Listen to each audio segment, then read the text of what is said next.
I'm Bree Wood with 4 things you should know with BIN News. The Trump administration revoked F-1 visas for 10 students from the University of Colorado and Colorado State University. DHS hasn't commented on the revocations, which follow arrests of international students supporting Palestine. Chicago Alderman Brian Hopkins is pushing for an 8 p.m. curfew after a violent teen takeover in Streeterville, while Black Mayor Brandon Johnson prefers offering positive activities for teens and won't tolerate disruptive gatherings. The CDC's in vitro fertilization team, which tracked IVF success across the U.S., was fired amid mass layoffs at the Department of Health a week after President Trump touted efforts to expand IVF. Black women are significantly less likely to receive infertility treatment compared to white women. And a federal judge allowed Drake to request Kendrick Lamar's contract with Universal Music Group, enabling Drake to proceed with his defamation lawsuit. Get BIN News on demand 24/7 on the iHeartRadio app. Since the dawn of baseball, countless players have heard the call of destiny. Witness the hills of the game in ballparks nationwide. Get your tickets today at MLB.com/tickets. Major League Baseball trademarks used with permission. This is the KBLA Sports Minute with Ray Richardson. Los Angeles was the epicenter of women's college basketball this season, and the awards are rolling in. USC star Juju Watkins was voted the Naismith Player of the Year by a national panel of coaches and media. UCLA coach Corey Close is the Naismith Coach of the Year, and UCLA center Lauren Betts was voted Defensive Player of the Year. Watkins is a finalist for the Wooden Award, which also goes to the nation's top college basketball player. The sophomore from Compton led USC to a 30-3 season before suffering a knee injury in the second round of the NCAA tournament. Watkins finished the season averaging 23.9 points, 6.8 rebounds, and 3.4 assists. Close, in her 14th season at UCLA, led the Bruins to a 34-2 record and their first Final Four. Betts, a 6'7 junior from Centennial, Colorado, ranks 5th in the nation in block shots. She has 18 in the Bruins' last 5 games. No debates, no speculation, just the info you need. That's your KBLA Sports Minute. I'm Ray Richardson on KBLA Talk 1580. Hey, this is Zoe Williams, the voice of reason, and for over 20 years, Parkside Economic Development Corporation has served Leimert Park and surrounding communities, empowering tomorrow's leaders and changing lives. Parkside EDC has awarded over $400,000 in college scholarships while sharing economic principles of the Big Five of money with students and their families. Parkside EDC partners with organizations like the Brotherhood Crusade to assure our youth have the financial acumen to succeed. Parkside EDC provides families and businesses with financial insights, offering free online, on-site, and on-air B-Warp presentations. The Black Wealth Attainment and Retention Programs helps our community acquire, sustain, and pass down legacy wealth. High school seniors can apply for this year's scholarship awards at parksideedc.org. Scholarships will be awarded at Parkside EDC's Gospel/Jazz Brunch on Sunday, April the 27th. For details, tickets, or donations, please visit parksideedc.org. This is a community call to action from KBLA Talk 1580. First things first.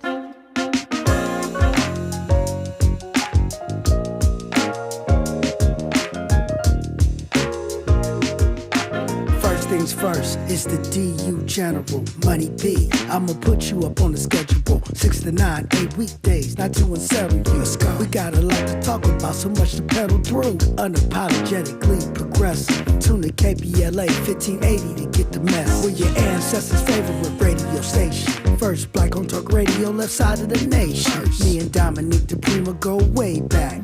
Tap Smiley making sure the station stays black. Discussing all the issues in our community. We're hosted black and brown and others find unity. So let's talk about it. Maybe we can improve it. Digital underground, always down with the movement. So we tune in to First Things First with the Queen of Black Talk Radio, Dominique DiPrima. Go sis. First things first.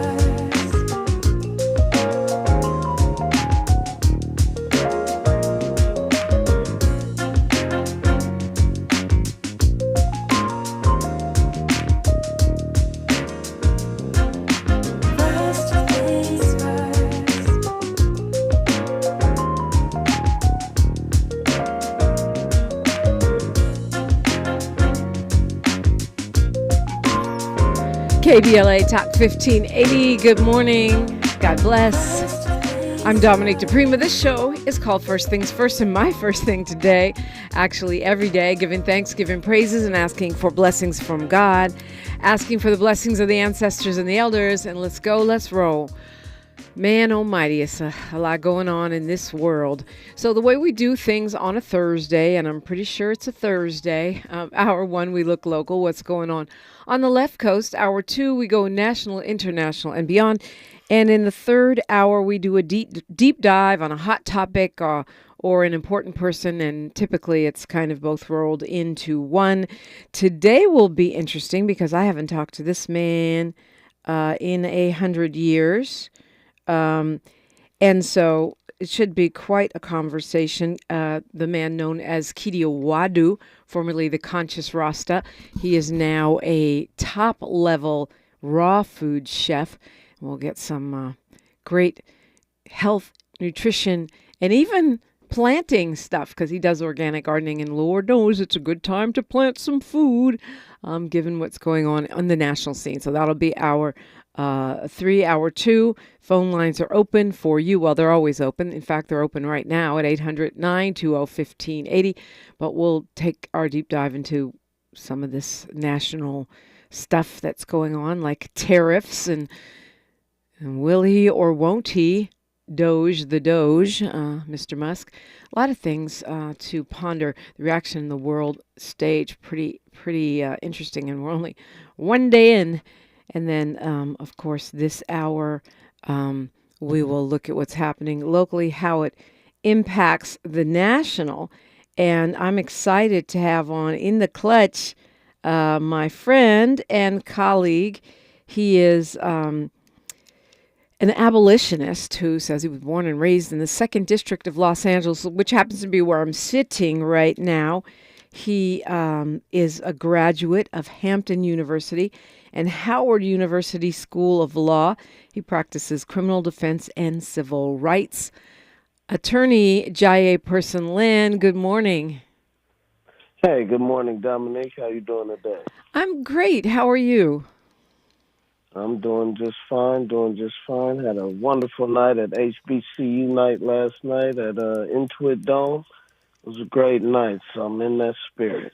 Wow, enough HBCU graduates or attendees to fill the Intuit Dome is dope. I don't think it was all of us, but we were definitely in the building. The notice was clear, and we were out in big numbers, definitely in the thousands. You know, it's interesting because we always talk about how LA doesn't actually have an HBCU. I mean, some count King Drew, even though technically it came after the defining deadline for what an HBCU is by a couple of years.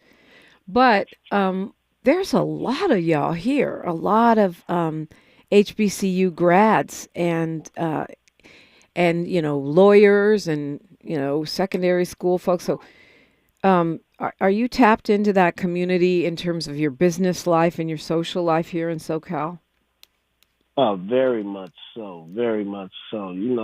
One thing we don't have in California is that institution. We have mega churches. We have big churches where thousands of black people get together once a week.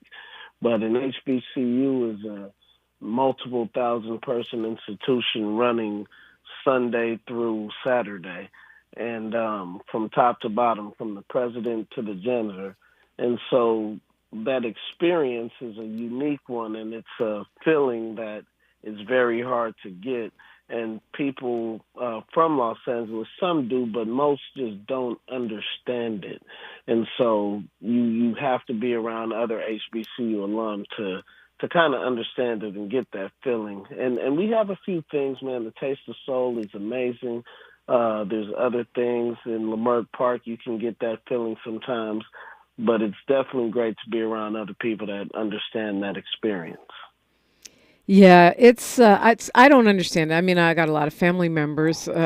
Almost all of my siblings on the East Coast side went to HBCUs. I did not. My dad tried to get me to go, but I already had a TV show. I'm not going to quit my TV show to go to Howard. Are you kidding me? However, I am kind of jealous, especially right now, because it feels like, our solidarity, our unity, our excellence is just more important than ever. Yeah, it is very important. And in particular, our unity. We really have to understand what is for us, what is against us. And the other thing HBCUs show is that Black people are not a monolith. We dress differently in different regions. We have different political affiliations, different political ideologies. And so it's not like you go to Hampton political science department and everyone thinks the same. That's not the case. So it's great to know, but there are certain foundational principles that we all share, and that's what we do enjoy, and that is what is most needed right now as this nation goes through a very unique time. Yeah, unique is a great way of putting it. Are you worried about the HBCUs? It seems like under the excuse of DEI, anything that benefits Black people is being attacked and dismantled. I mean, including the Smithsonian, the African American Museum, which I've never had the opportunity to visit. And now I'm feeling like I need to go next month because it sounds like they are moving to dismantle it, just like the Black Lives Matter plaza was bulldozed and all of these murals. I think whacked out murals was more of a prediction than I thought. It seems like they're moving very quickly. Are you concerned about HBCUs in this environment? I am not. Okay. I know, most of they will get federal funding, but they're schools, and it's the law. It would need a change of the law to defund them altogether. But they're schools with strong alumni bases who produce quality people. So to, try and close down an HBCU or attack an HBCU, that means we have to attack the schools for the deaf, the schools for the blind, the schools for women. And I don't think it'll go that far, but I think, and when I say it's a unique time to some, especially in our older populations, it's a familiar time. But the thing about that time is that, we were able to do things like a March on Washington with no social media, with no internet. And so that shows the kind of unity that we had. Just one example. There's so many, but it does show the kind of unity that we had. And if these times get us back to that unity, then, I'm not mad at that because I certainly think we need to get back to it as we become too disassociated as a community. Interesting. Yeah, I mean, that could definitely be a silver lining should it occur. And, there's probably some other silver linings. But we are seeing just rapid dismantling of a lot of stuff. And it's interesting because to your point about things being law, by law, Congress put in place funding for federal employees, for AIDS prevention all over the world through PEPFAR, through food aid, through USAID and the Department of Education. And yet, even though technically the law says that any administration, not that just the Trump administration, any administration will have to have congressional approval for budgeting and to destroy or dismantle a department. This Republican administration is doing it. They're just doing it by simply firing people, taking away budget, withdrawing money, which they actually do not have the authority to do. So how does a law protect you when you have a lawless administration? Well, that's, one reason why I dropped the international law course when I was in law school because I realized there was nobody to enforce it. And so that's what it comes down to. My professor, one of my favorite professors at Hampton University, Professor Moore, rest in peace, just passed away in February or January. Sorry to hear that. He taught me the golden rule, which was whomever has the gold rules. And that is what we are seeing in this place. And what we have to realize about almost all populations in America, but certainly our European populations, is that they come from monarchies. They come from these kinds of systems where there's a singular authoritarian power, and that is the recent history. The democracy that's practiced or attempted to be practiced in the United States is very, very new on the world scale, on the Western civilization scale specifically. And so seeing people, especially when economic times get bad, revert back to their state of nature is not something that I'm surprised about at all. Back to their state of nature. That's interesting. I mean, it's factually true that if you're from Spain or, Norway or England, they have monarchs. It is true. But I don't know about the state of nature part. However, it's interesting to see how people seem to be kind of going along with this authoritarian dictator thing. Of course, we're not even 6 months in, and I see signs. I see signs of unrest. People are protesting. People are pushing back, and the tariffs just got widespread yesterday. So wait till the price of beer goes up because the tariff on aluminum is causing that product to cost more. Wait till cars have a 25% hike. Lord. Well, I'm so glad you're here. I got a lot of stuff I want to unpack with you, and Attorney Jaaye Person-Lynn stepping in the clutch after I lost my 6 a.m. guest. That's what friends are for. 800-920-1580. That's the number if you want to weigh in. I'm Dominique DiPrima for KBLA Talk 1580. She's reclaiming her time on KBLA Talk 1580. More First Things First with Dominique DiPrima when we come forward. Before the fire, Altadena was a real-life Wakanda. A thriving black oasis just 15 miles from downtown Los Angeles. 80% black residents were homeowners, building intergenerational wealth against the odds. It was a hub of black-owned businesses, churches, and cultural institutions. It stood as a symbol of black resilience and economic independence. Then, in a matter of hours, it was gone. The fire tore through homes, swallowed businesses, and left behind a painful void. But was it just an unstoppable act of nature, or was negligence involved? Did officials ignore early warning signs? Were the response efforts delayed or insufficient? What role, if any, did corporate or government failures play? Survivors are demanding answers. Don't miss our KBLA Talk 1580 Town Hall. The Eaton-Altadena Fire, 100 days and counting.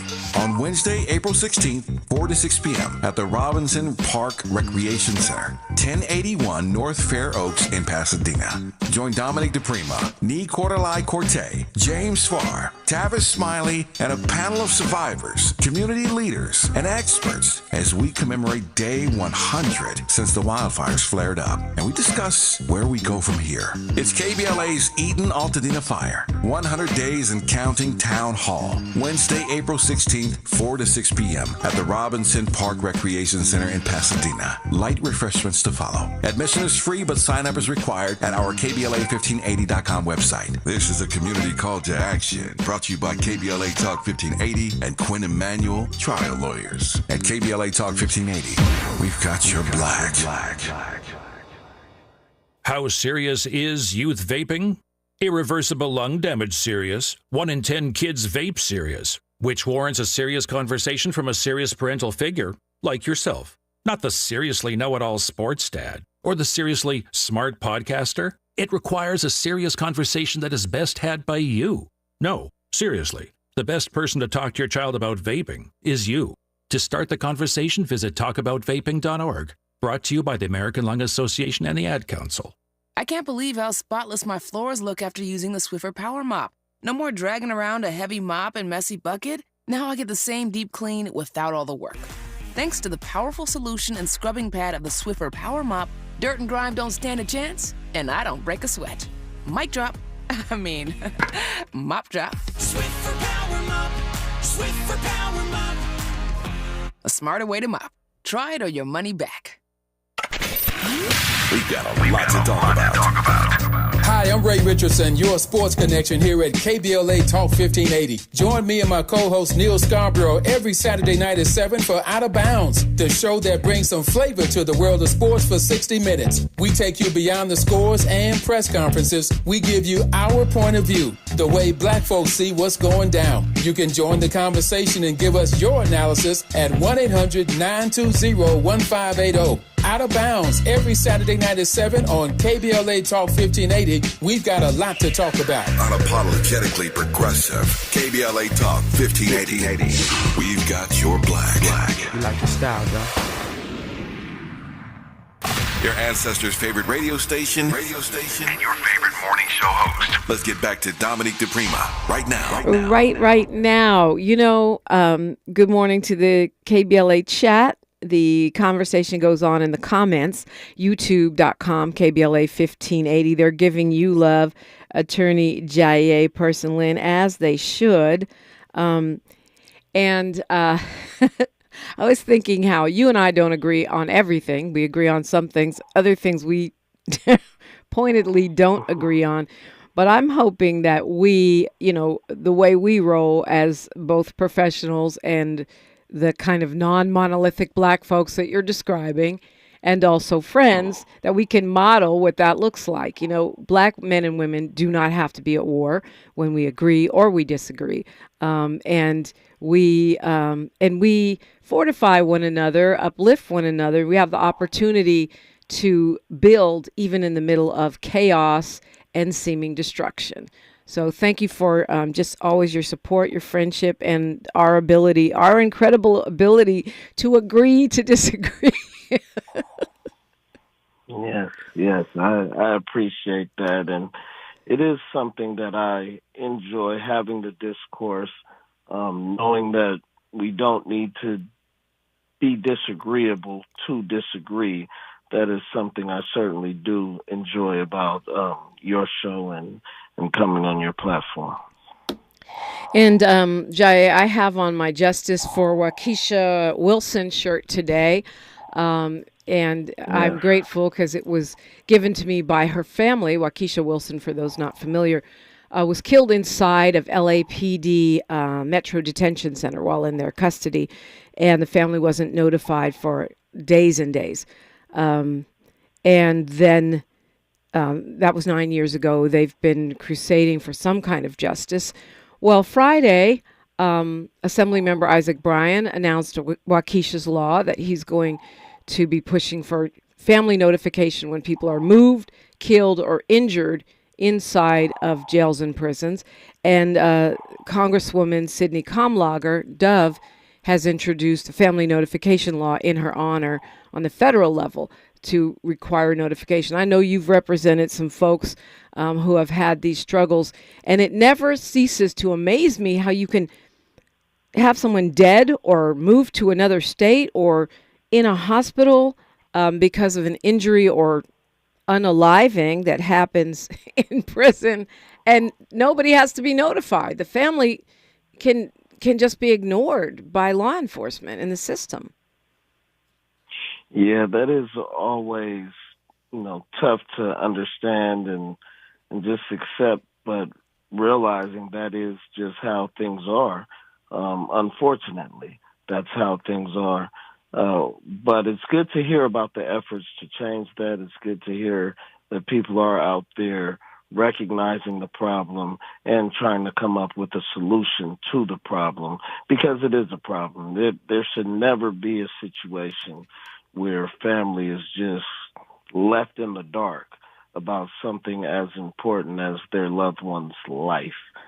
that should just never happen. So I'm happy to hear Congresswoman and our state assemblyman making those efforts to make that into law and making sure that, and I hope in that legislation they are making sure that there are consequences for not following the law for those organizations. Yeah, I think that's right. I want to show love to her family. Lisa Hines, the mother of Waukesha Wilson, spoke, and she actually cried. I can imagine just a quest of 9 years to finally see some kind of movement. And her auntie, Sheila Hines, who's been the main one speaking out because it's just too hard for Lisa Hines. With this administration that we have now, and, you know, the sort of mixed message, on the one hand, the pardoning of all these January 6th attackers, coup attempters or whatever, but on the other hand, saying, hey, you just arrest people more roughly and police should have 100% immunity. Are you seeing that impact on your work, either in the courts or with law enforcement or with the attitudes of clients? I can say undoubtedly the election of Donald Trump has a significant impact on law enforcement action. It's the first time, you know, when we were coming off the Obama administration and law enforcement, you know, going through all they went through the Trayvon Martin. And when I say all they went through, I mean the scrutiny. You know, that's when the Black Lives Matter movement was actually founded in that time frame. And so to see that and see how it shifted once Donald Trump got in office, it's like a clear thing. It's not like a play thing at all. It is a clear, you know, these folks are empowered by Donald Trump to treat communities, in particular the Black community, as less than, which is, you know, I always remind people, that is the law of the land. That is even before there were laws, the foundation of the United States was the Declaration of Independence, which says all men are created equal. While five men were credited with drafting those, three of the men at the time of the drafting of those owned human beings as slaves. And so when those words were written, which is the foundation of America, we were less than, and that is the same document that still founds America. And the 14th Amendment, as happy as I am that we have at least that, it is a reminder that the fact it took an amendment to make us citizens means that we are not full-fledged citizens. And so that is what is promoted. It's always been promoted by law enforcement. But I can say there's ebbs and flows. Like in Los Angeles, when Bernard Parks was the chief of police, the LAPD knew there was accountability. And as a young Black man, I saw the difference. And when he ceased being the chief of police, I felt it, I knew it, I heard it, and we saw it. And the same is true with Donald Trump's election. And the hope that we have to push back is in the jury pool. That's where we hope we can get the pushback. But, you know, we should in Los Angeles County, but we cannot forget that, you know, I believe he won like all the other surrounding counties of Los Angeles County. Right. And also we just elected, we're right into news, traffic, and sports here, but we just selected Nathan Hochman as our district attorney, who is, he says that he's an independent, but he was a Republican until 20 minutes ago. And then, you have this push from ICE and Homeland Security. So it feels like the environment of any kind of rights and constitutionality in any kind of law enforcement is walking on thin ice right now. We'll get your thoughts on that when we come forward on KBLA Talk 1580. More of First Things First with Dominique DiPrima when we come forward. I'm Bree Wood with 4 Things You Should Know with BIN News. New York City Mayor Eric Adams announced he will run for re-election as an independent, skipping the Democratic primary. He is behind in the polls after battling dismissed federal corruption charges. Adams will join a mayoral forum today in Manhattan. GOP Senator Rand Paul calls tariffs a fallacy and a tax that reduces trade. He supported a Democratic measure to block President Trump's tariffs on Canadian products, arguing that increased international trade boosts U.S. prosperity. Western Tennessee is dealing with severe tornado damage after 2 large tornadoes hit Selmer overnight. Buildings were destroyed and debris is scattered. A tornado warning is currently in effect in Nashville as storms sweep across Tennessee. And recording artist Doechie's Denial is a River from her mixtape Alligator Bites Never Heal is the most played song on U.S. rhythmic radio, earning her a second #1 on Billboard's rhythmic airplay charts. Get BIN News on demand 24/7 on the iHeartRadio app. Since the dawn of baseball, countless players have heard the call of destiny. Witness the hills of the game in ballparks nationwide. Get your tickets today at MLB.com/tickets. Major League Baseball trademarks used with permission. This is the KBLA Sports Minute with Ray Richardson. Los Angeles was the epicenter of women's college basketball this season, and the awards are rolling in. USC star Juju Watkins was voted the Naismith Player of the Year by a national panel of coaches and media. UCLA coach Corey Close is the Naismith Coach of the Year, and UCLA center Lauren Betts was voted Defensive Player of the Year. Watkins is a finalist for the Wooden Award, which also goes to the nation's top college basketball player. The sophomore from Compton led USC to a 30-3 season before suffering a knee injury in the second round of the NCAA tournament. Watkins finished the season averaging 23.9 points, 6.8 rebounds, and 3.4 assists. Close, in her 14th season at UCLA, led the Bruins to a 34-2 record and their first Final Four. Betts, a 6'7 junior from Centennial, Colorado, ranks 5th in the nation in block shots. She has 18 in the Bruins' last 5 games. No debates, no speculation, just the info you need. That's your KBLA Sports Minute. I'm Ray Richardson on KBLA Talk 1580.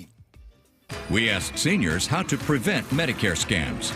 My best advice, if you get a phone call, do not talk to the person. These people are well trained. Don't talk to them. They don't know me. They're just trying to scam me. Don't be fooled. Hang up. Just hang up. Never give out your Medicare number. They're going to get your number to put in a false claim. If I get a call from someone, I don't pick up the phone. And should I pick up the phone and they ask for information, then I hang up. How do you detect Medicare fraud? Just like I check my credit card statements, I check my Medicare statements monthly. Scammers can get a hold of your number, order medical devices through your account, and you're not even going to know about it if you don't look at your statement. Check your statement every month. If you get your statement and you see something that you know you did not have done, you report it. Call your senior Medicare Patrol. To report Medicare fraud, call the Senior Medicare Patrol at 855-613-7080. At the tone, please record your message. You ready? Drop it! Mr. Tavis Smiley, preach it. Thank you, man. Politics in this country is crazy. You put things in perspective that even I didn't. The right is playing fast and loose with facts and scapegoating everyone under the sun, especially black and brown people. As a white man, I do not agree with this, and I am on my black and brown brothers and sisters' side. Fight the good fight. Know that I am part of the resistance. Let's fight the power. Our freedom of speech is freedom of death. We got to fight the powers that be. KBLA Talk 1580. We've got your black. Hi, I'm Dominique DiPrima, and it's almost time to celebrate KBLA's 4th anniversary, coming up Juneteenth 2025. We'll be marking the achievement with 4 key community events, including a special symposium, luncheon, and brain trust hosted by me entitled The State of Black Women in Los Angeles. Keep it locked here for details on how to join us for this groundbreaking symposium examining the unique challenges, triumphs, and contributions of Black women in Los Angeles in the areas of education, healthcare, community leadership, cultural and political contributions. This public convocation will provide a critical forum to address the specific social, economic, and political realities facing Black women in LA today. We'll go live with a radio broadcast and YouTube live stream, a public discussion, and a private dialogue with some of LA's most impactful women. It's an affirmation of Black women standing at the intersection of race and gender in times of adversity while demonstrating remarkable resilience and leadership. We will listen and we will speak out and be heard, all in service of finding opportunities and solutions. Please plan to join us in celebrating our 4th anniversary by amplifying the voices of Black women. For more on our symposium and 4 events celebrating 4 years on the air, simply stay tuned or keep an eye on KBLA1580.com and help make this Juneteenth more jubilant with all of us at KBLA Talk 1580. Thanks for waking up with Dominique DiPrima on KBLA Talk 1580. Yes, indeed. Thank you for waking up with me and attorney Jaaye Person-Lynn. If we can track you down, listen to Jaaye is involved with a lot of stuff. 100 Black Men, the HBCUs stuff, other kinds of activism, and opining. We can find you on socials at, what is it? I forget. I follow you, but I forget. Lincoln Lawyer LA on Instagram. And just my name, Jaaye Person-Lynn, on Facebook. And I don't really use X, and I never signed up for TikTok. Jaaye is spelled Jaaye, by the way. That'll be on the spelling test. I'm at DiPrima Radio, DiPrima, and then radio. Miles is at Miles Low Music, and hopefully you're following, liking, subscribing, and commenting on KBLA 1580, which is where this radio station be at. And real talk, we do need your support, especially right now. We're deluding ourselves if we think that this anti-DEI environment is not affecting Black businesses and professionals. So I teed up the Nathan Hochman conversation. I'm sure that also impacts you. How people are being charged and how cases are being seen, and the revival, if you will, of the death penalty. Even though the state's not executing people, you could still end up on death row, right? Yes. And see, I can tell you, man, the day Nathan Hochman was sworn in, I was starting a retrial. And the prosecutor in that case had filed, we had went to trial with the gun enhancement that's for 3, 4, 10 years. And the day of, Nathan, he hadn't even been sworn in yet. It was the morning before he had been sworn in. But in anticipation of him being sworn in, the prosecutor moved to amend the information to add the 25 to life gun use enhancement. And so it was an immediate effect on my practice. Now, the judge, rightfully so, on equity grounds, denied the prosecution's request, as we had been dealing with the case for a couple of years, had already went to trial, had a hung jury. So he felt it was unfair just for this political change for them now to be able to add this extra enhancement.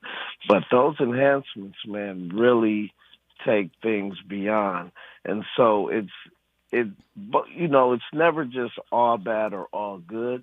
So even when Gascon came in, there was a big pushback from the rank and file prosecutors. But there was a lot of good. And so with Hochman, the rank and file is like happy. So some of them are being more reasonable than they were for the last 4 years. But overall, as you see, they're in a good mood because they won. That's hilarious. Yeah, they're a little happy. Yeah, that's wild, right? They're whistling while they work. Yeah, but overall, it's like where deals under Gascon would be 2 to 3 years, they're 9 years now. And so it is not a good thing because we know historically the reason Gascon was elected is because all the scientific data showing that all these long sentences do not make us safer, they don't deter the way they are, and they waste so much money. But what we have to realize is that at a clip of probably around 60,000, and this is a very conservative number. I believe it's probably higher, but let's just say $60,000 a year, right? A 20-year sentence is now $1.2 million for the system. And so when we see these law enforcement agencies ramping up, we have to understand that there is an economic advantage for law enforcement to have crime. Because if crime went away, then these people would have to gain actual skills besides hunting down people and doing things that harm people. But still, you see the LA controller, city controller, saying time and time again, we are going broke paying LAPD liability payouts. But we don't see changes. Anybody else that has that many millions of dollars coming out of their negligence, you're going to see some changes. You're going to see some things go. But with there not being any major change in the lessening of significant crime across the board, I've heard violent crime is down, but you can never trust those numbers because you have to wonder, are we basing them off what people are arrested for, or are we basing them off what people are convicted for? Because several people are arrested for violent crimes but not charged with those crimes. And some people never get arrested until they get convicted, or never get arrested at all. They get a warrant put out, they hear about it, they go to court, they're given OR, or they make bail immediately. OR meaning you get out on your own recognizance. Yeah, release on your own recognizance, and then they get put on probation. And so they never go to custody, even though they're convicted of a felony, sometimes a violent felony. And so it's real hard when you hear those numbers about crime statistics. You have to always ask, where are we getting these numbers from? Is it the convictions or is it the arrests? Because the arrests, man, I've been arrested probably 5-6 times. Really? But it's like, that doesn't mean goodness. like I'm my kind of lawyer criminal. Man, hey, if you're not losing something, if you're not suffering some kind of taint or harm on your life, then you have to wonder, are you really fighting the system? Yeah. Well, it's so much to cover right now. It's well said. So what do you make of this move by Trump to appoint Bill Asalee as the U.S. attorney here in LA? This is a guy who's a Republican in the Assembly who I say fake supported reparations, right? He tried to play reparations activists against the Black Caucus. He actually had a bill because he stepped down now, that was actually competing with the Congressional Black Caucus, the Legislative Black Caucus bill in California for reparations. And now he's stepped in. Now he's been chosen. And I would say part of his duties will be to prosecute the very activists that he was fake allied with. What are your thoughts on that? Well, it's well, that was yesterday, and I don't do a whole lot of federal work, but right. I do recognize the impact that the federal government has and the federal prosecutors have. I've seen it with Mark Ridley Thomas. We saw it with the big indictment in the 60s. And it's unique, right, because two things can be true at the same time. The people who were indicted could have been committing these crimes, and also the people who there could be a move to gentrify that area where these people had control of the area. So now we have to get them out the way so we can move forward with gentrification. And so two things can be true at the same time. But with, a Trump appointee in California, I think there's a lot of people who need to be concerned about what is to come, being that his greatest resistance was Trump, his being Trump's greatest resistance in the nation was like here in California, Southern California specifically. And so when we look at a move like this, I think there's a big cause for concern, and especially where we have a region where so many law enforcement violations are taking place, and we have a president who has made the remarks he's made about law enforcement having immunity.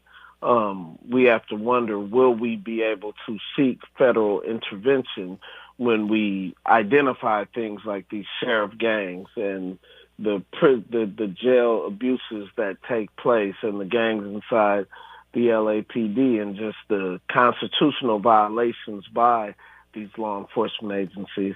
I think it's something to really be concerned about. But, also this is the system. And, I don't know Bilal Asaili's record yet. So I will be looking into it to see what it actually looks like. But, it's a Trump appointee in Los Angeles. But still, right now, I'm hoping for the best. I'm hoping we get somebody that's going to look at the issues and really protect the people of Southern California. Yeah. Well, he met with the president, and his sons personally met with him days before the election, as his track record is pretty abysmally anti-black in his votes. But also, that is a side of it I hadn't thought of. I was thinking about the way that the administration has signaled that they plan to come after nonprofits, designate them as terrorist organizations, take away their nonprofit status. And if they do carry out that plan, this is one of the guys that could be coming for people. I think,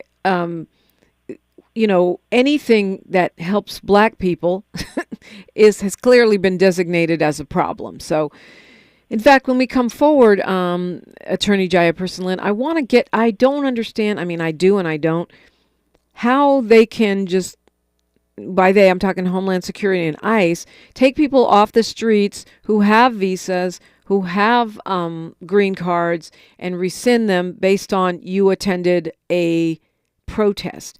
And I'm wondering, will that apply?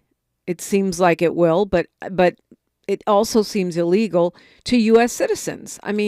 If I'm traveling or if I'm just walking around, or you are, or most of our friends who have been at protests, and some who have even led protests are walking around, can we just be snatched up and taken without due process, sent to El Salvador or sent to Louisiana or who knows where?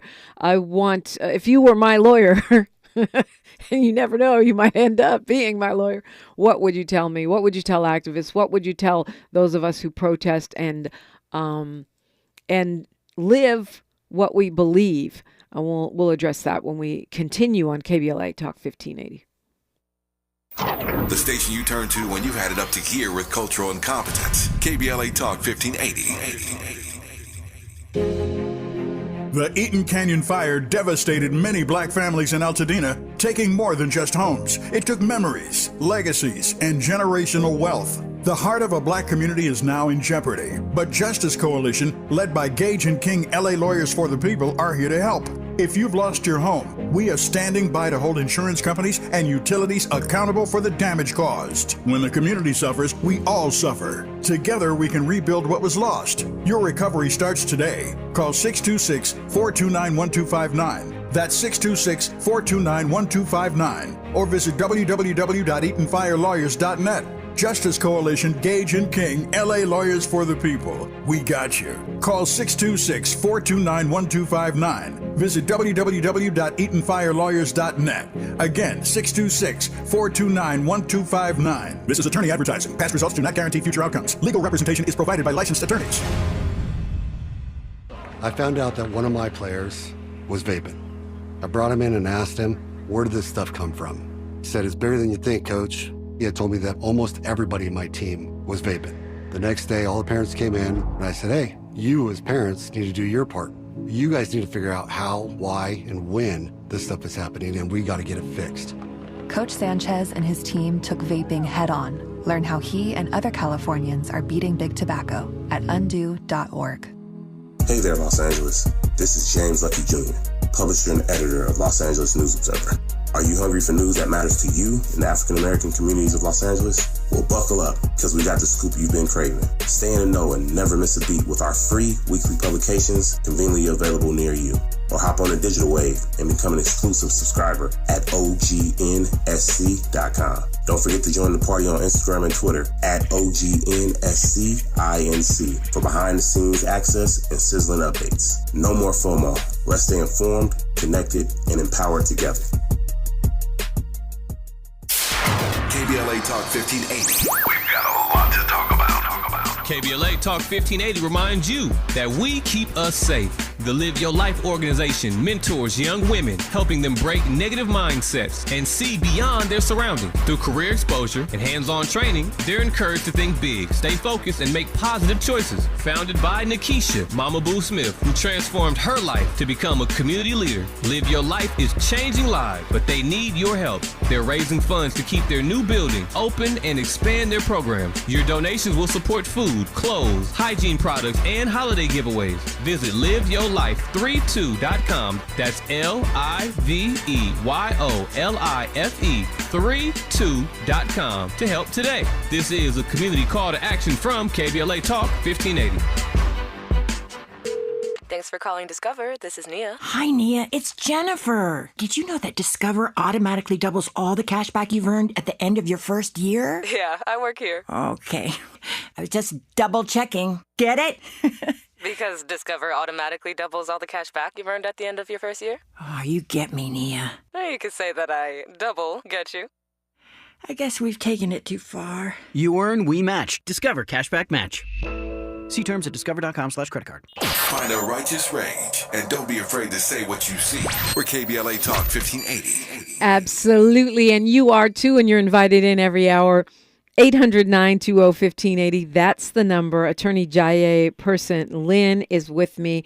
So if you are my attorney and you know that I go to protests and I talk smack on the radio, I was telling my friend, I think I need to take some of these protest pictures off my phone so I don't get arrested at the border or whatever. And she was laughing at me saying, you've been talking smack on the radio about these people for, 25 years. How are you going to 30 years? How are you going to erase that from the internet? What should we be doing? Should we be worried? I mean, obviously I'm a citizen, but how is all this stuff they're doing legal, and what should we be thinking about as activists in terms of protecting ourselves? I'm sorry. First, we have to recognize that what's legal is not what's on paper. It's what's going to be enforced. And so I always start with that because that's what's important for people to know. You'll upset yourself saying, how can they do this? How can they do this? It's illegal, but it's like, man, they have the power. Who's going to stop them?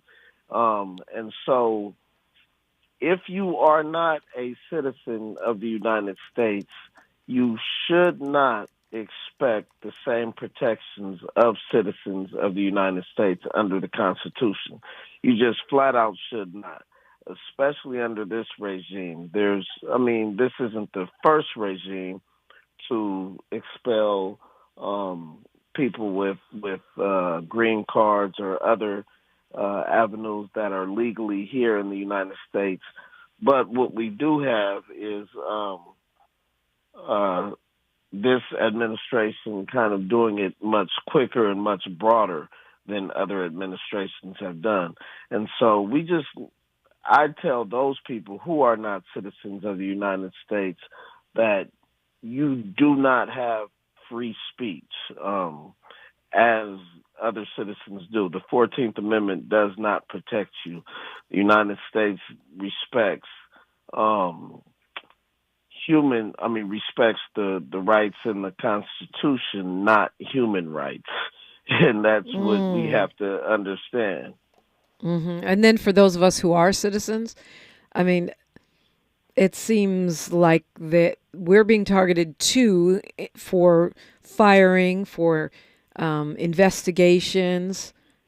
Should we be concerned in traveling? I mean, I'm not going to lie. I do feel concerned traveling as an activist and as an unapologetically outspoken media person. And, to a certain degree, you should. There's a miniseries on Netflix called 0 Day that kind of discusses these kind of issues where, a national emergency happened, and it showed that the government in those national emergencies will just overlook the Constitution and say, hey, those don't matter now because we have this national emergency. Therefore, you don't have any fundamental rights right now. And that's just the way it is. That's what we have to understand is going on. And will continue to go on until somebody actually does something about it. Yeah, and we could do a whole show on that. Maybe we will. But I have to ask you about this story about the Trump administration now investigating the LA County Sheriff's Department, not because they have gangs or because they're killing black people or because they're killing Latinos or killing people in jails, but because they take too long to issue gun permits. I know you're a big 2A guy. Is this a silver lining or not? Yeah, I think so.